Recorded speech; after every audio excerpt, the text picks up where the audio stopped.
Hey guys, I want to do a base review on Cosmos. Now, I put together this little online store so that, if people want to support the site, they can go to the store, and it's basically an Amazon store, and it lets me list stuff that I think are worth looking at. And one of the things is base movies, and so Cosmos is one of the selections on there.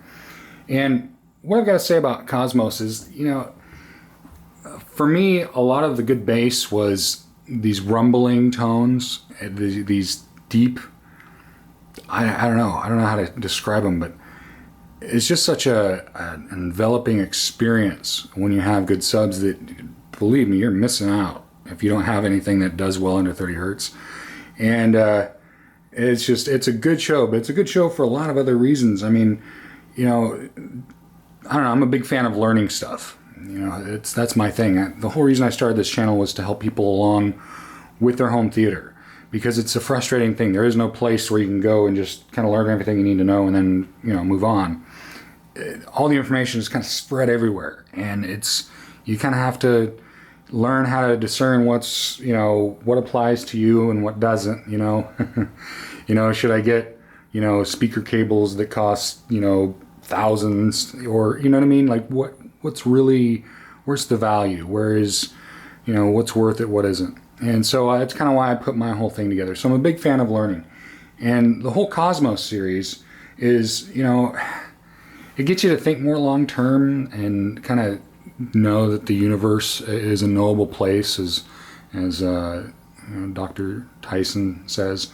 And I'm a huge fan. And one of the things that you may not know that I've come to realize in a lot of stuff, Seth McFarlane, the one who does Family Guy and the Cleavland Show and American Dad and all that good stuff, he was also a producer in Cosmos. And I don't know if he has one particular group of people that does his sound or what, but I know that pretty much everything I've seen Seth MacFarlane do, the bass is just amazing. Even just watching American Dad, the explosions that happen, you're just sitting there watching a cartoon and all of a sudden, kablooey, you know what I mean?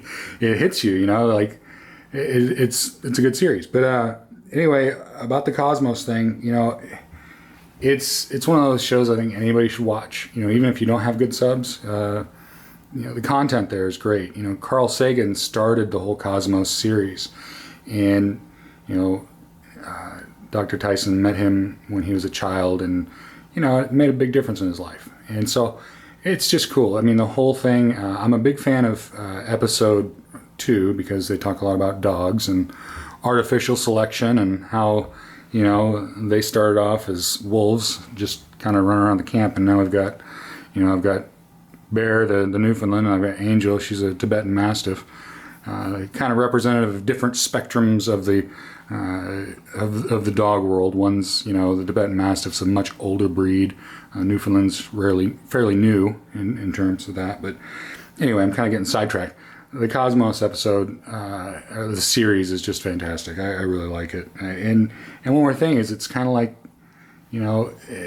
what you're watching now is time travel. You're watching something from the past, and you're watching it live. It could be, I don't know, the year 3050, and you could be watching this. And I'm talking to you from the past. That's kind of cool. So, it gets you thinking, and that's always good. So anyway, guys, check out Cosmos. I think it's great, particularly with good subs. It's just an amazing series. They talk about sound waves. They talk about, different frequencies and all these things. If you're into this kind of stuff, you've got to be into that. It kind of goes hand in hand. So anyway, guys, thanks for watching, and please subscribe.